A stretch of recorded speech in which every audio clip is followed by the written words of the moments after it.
Olá, gente. Então, ó, na aula passada, né, no capítulo anterior, a gente falou um pouco sobre os micro-organismos, né, sobre as bactérias, as arqueobactérias, né, e hoje vamos continuar, né, aqui no capítulo 10, falando um pouquinho sobre um novo reino, né, que ele é formado exclusivamente por seres eucariontes, né, o reino protista, que nele inclui, né, as algas e os protozoários, certo? Então, vamos começar pelas algas, certo? Então, a gente encontra as algas, né, na água, seja ela doce ou ela salgada, e também em solo úmido, certo? Então, esses seres, eles podem ser microscópicos, como os seres unicelulares, né? Como ele também pode alcançar, né, até 30 metros de comprimento, né? Que são os seres pluricelulares, as algas pluricelulares, né? Uma outra característica marcante das algas é o fato delas serem autótrofas, ou seja, elas podem produzir, né, o seu próprio alimento. Além disso, né, as algas elas liberam uma grande quantidade de oxigênio fundamental para a nossa sobrevivência, né? Ou seja, ela contribui para o nível desse gás atingir o patamar de 21% na atmosfera. Ou seja, o pulmão do mundo é as algas. As algas elas produzem mais oxigênio do que as plantas, certo? Então é uma boa curiosidade. As algas, né, elas são fundamentais para o equilíbrio ecológico. Por quê? Porque elas fornecem esse oxigênio, né, e produz alimentos para os vários outros ecossistemas aquáticos também. Então, ó, agora a gente vai falar sobre as algas unicelulares. Então, nesse grupo nós vamos estudar quem, ó? As euglenófitas, as bacilariófitas e os dinoflagelados, certo? Então, ó, as euglenófitas, elas são microalgas flageladas. Elas são aquáticas, né, e têm um comportamento mixotrófico, ou seja, né, elas podem se comportar como autótrofos ou heterotróficos, ou seja, as euglenófitas, elas podem tanto produzir o seu próprio alimento, como elas podem também ir atrás do seu alimento. E elas também, elas, né, na presença da luz, elas se comportam como seres autotróficos e na ausência delas, como seres heterotróficos. Então, as euglenófitas, né, elas são seres habitantes, né, no meio aquático, mas ele predomina mais na água doce. E eles locomovem por meio do flagelo, como a gente pode ver nessa imagem aí, ó. Esse rabinho aí dessa alga é o que chamamos de flagelo, que vai servir para locomoção, ou seja, ele vai balançar esse rabinho que vai com ele, com esse movimento, ele vai conseguir se locomover. Agora, as bacilariófitas, né, eles são organismos aquáticos e eles são imóveis, ou seja, ele fica lá paradinho. Ele tem a parede celular impregnada de sílica, né, tendo como grande representante as espécies das diatomáceas, certo? Então, ó, as bacilariófitas, elas são apresentadas, né, como aquelas algas que serve para ornamentações, né? Elas possuem uma carapaça, né? Que é formada de duas partes, que são chamadas de teca, né? E essas tecas, elas se encaixam como se fossem uma tampa, né? Um frasco e uma tampa. Então, como as bacilariófitas, né, elas possuem essa carapaça, essas carapaças, ao longo de milhões de anos, elas foram se acumulando nos fundos dos mares, né? E até formarem o diatomito, né? Que ele é o que é uma terra que é formada, né, pelas as diatomáceas. Então, esses diatomitos, né, ele tem origem, né, a matéria-prima utilizada na fabricação dos tijolos, né, e também usado na construção de monumentos. Na primeira imagem a gente pode ver, né, uma ilustração, né, dos vários formatos da diatomácea. Já na segunda imagem a gente está vendo, né, a Catedral Metropolitana de Fortaleza, aquela que fica lá perto do mercado. As paredes dela, né, foi constituída, né, pelos diatomitos, né, que são a formação, né, a partir das carapaças dessas algas. Já os dinoflagelados, né, a maioria deles é encontrado no mar, né, eles são marinhos. E esses organismos, eles podem ser tanto autrótrofos ou como minoxtróficos. A gente viu, né, que os mioxtróficos, eles podem se pegar o alimento, né, tanto através da fotossíntese, como ele pode ir atrás do alimento, né. Então, nas espécies móveis, né, a locomoção se dá graças ao batimento de dois flagelos. Como você pode ver nessa imagem aí, ó, temos aí esses dois flagelozinhos, eles vão se movimentar e esses dinoflagelados, eles vão se movimentar como se eles fossem um peão. Algumas espécies, né, desses dinoflagelados, como a Noctiluca scitilans, ela apresenta a biofluorescência. O que seria a biofluorescência? Aquela capacidade, né, de emitir luz. E esse fenômeno, ele é produzido, né, com o objetivo de confundir possíveis predadores. Então, vocês já devem ter visto em alguns vídeos na televisão quando os oceanos eles estão lá brilhando com aquele tom, né, azulado, como vocês podem ver nessa imagem, ó. É graças, né, a uma espécie de dinoflagelado. A essa espécie aí que eu acabei de falar, né, a Noctilucas esquintilas. Ela é biofluorescente, né? Aí dá esse tom de como se a água estivesse brilhando.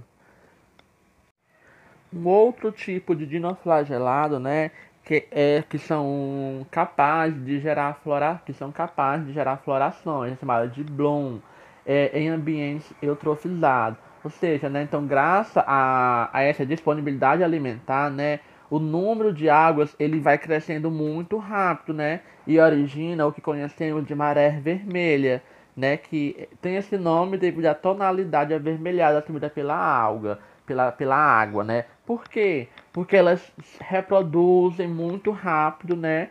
E ela forma várias algas, deixando a água, né, com essa tonalidade avermelhada, vermelha. Ou seja, o que dá a tonalidade vermelha a essa água, né, a maré vermelha, são a quantidade absurda de algas que está presente ali naquela região. Agora a gente vai falar um pouquinho sobre as algas pluricelulares. Então, nesse grupo nós vamos estudar quem? As clorofícias, as feofícias e as rodofícias. Vamos começar aqui, ó, com as clorofícias, né? Também conhecida como algas verdes, né? Ela apresenta uma ampla distribuição. E essas algas verdes, né, elas incluem também representantes unicelulares, né, que podem ser encontrados em ambientes aquáticos e terrestres úmidos, né, como no tronco de árvores, onde podem ser associadas como fungos, né, formando os líquens. Aqui, ó, nós temos um exemplo. Na primeira imagem nós temos as clorófitas, água, algas, né, encontradas nos ambientes marinhos. E na outra imagem nós temos as que formam os líquens, que são menorzinhas. Já as felfícias, né, encontramos grandes representantes, como os kelps, né, que formam aquelas florestas submarinas que servem como abrigo para as várias espécies, né. As feofícias também são conhecidas como algas pardas, né, e o principal representante é os felps, que formam, como a gente pode ver nessas imagens, ó, grandes florestas submarinas. As rodofícias, né, ou também conhecida como algas vermelhas, né, elas são abundantemente encontradas nos mares. Elas também podem ser encontradas em em água doce, né, e em superfícies úmidas, como no tronco das árvores. E certas espécies de rodófilos elas produzem carbonato de cálcio, né? Que dá uma rigidez, né, na sua folha, né, digamos assim, e deixa ela semelhante a animais encontrados no mar, como os corais. Quando a gente fala de reprodução das algas, elas podem se reproduzir tanto de forma assexuada quanto sexuada, certo? A reprodução assexuada, ela pode ocorrer de três formas: de por bipartição, né, quando a alga, né, se dividem em dois exemplares; por fragmentação, né, quando a água sofre uma divisão em fragmentos, ou seja, ela tipo se divide, certo? Tira um pedacinho dela formando outro. E por zoosporia, né, que é quando a água libera uma célula dotada de flagelo, que é chamado de zoosporo. Ou seja, esse zoosporo, ele com seu flagelinho, ele vai nadando, né, até se fixar no substrato. E ali ele vai crescer. Já na reprodução sexuada, ela ocorre da união de gametas que formam uma nova alga, certo? No momento dessa reprodução sexuada, com a formação dos gametas, há um outro instante, né? Pode acontecer também a reprodução sexuada com os surgimento de esporos, né? Que vai desenvolver desse esporo as algas adultas, certo? Iremos falar agora sobre os protozoários, certo? Eles também são um componente do reino protista, né? E os protozoários, eles são seres unicelulares, eucariontes e heterotróficos, certo? Eles podem viver isolados ou formar colônias com os mais variados tipos de hábitat, certo? Como em água doce, em água salgada e também em terra úmida. Então, ó, para sobreviver em algum meio impróprio, né, os protozoários eles formam um cisto, né, que podem ser encontrados nas fezes dos hospedeiros. Que é um hospedeiro, né? É aquele organismo que foi parasitado pelo protozoário, certo? E alguns protozoários, eles habitam o corpo de outros seres vivos sem lhe causar nenhum prejuízo, certo? Eles estabelecem o que chamamos de uma relação interdependente, né? No qual os dois organismos eles se beneficiam. Então, muitos dos protozoários, né, eles possuem estruturas de locomoção que são determinantes para classificar, certo? Ou seja, essas estruturas podem ser conhecidas como pseudópodes, que são também chamados de pés falsos, né? São prolongamentos do citoplasma, né? Que dão a locomoção dos protozoários, como você pode ver na primeira imagem, ó. É o tipo um, um prolongamento do citoplasma, né, que são encontrados nas amebas. Um outro tipo, né, são os flagelos, né, que possuem uma forma filamentosa, né, é tipo um rabinho.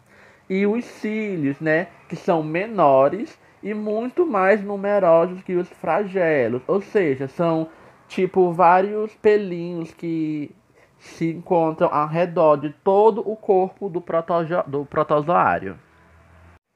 Então, gente, ó, os protozoários, eles podem se reproduzir da forma sexuada ou assexuada, certo? Então, na reprodução assexuada, dá-se, né, por bipartição, do mesmo jeito que acontece lá nas algas unicelulares. E já na reprodução sexuada, que é de menor frequência, né, pode acontecer por conjugação, certo? Aqui nessa imagem a gente vê uma reprodução de um protozoário por meio da bipartição, certo? O que acontece? Temos um único protozoário, ele vai começar a dividir o seu núcleo. Depois que ele divide o seu núcleo, ele vai começar a dividir o seu citoplasma e até formar um outro protozoário totalmente idêntico ao à mãe, né? Então, é isso que é o tipo de reprodução, né, por bipartição, que a gente já viu falar já bem dele, certo? Então, essa é a nossa aula, né, sobre o reino protista, né, as algas e os protozoários. Qualquer dúvida, vocês podem estar entrando em contato comigo, certo? Não deixe de fazer as atividades. Até a próxima aula.